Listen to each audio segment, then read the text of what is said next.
मेरो नातिनीले काँक्रा चाहिँ एकजना चाहिँ खाइसक्नु आँटे ल यहाँ बस्नु पाएन खुसी खाउँदैछ काँक्रा खाएको हो भन्नु न हाँसिदेऊ न हाँसिदेऊ त गर्दाउ न कोही छिटो बाई गर्दै बाई बाई बाई भन न बाई बाई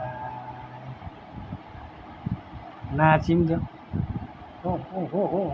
दामी नाच्दैछ हो नाच नाच नाच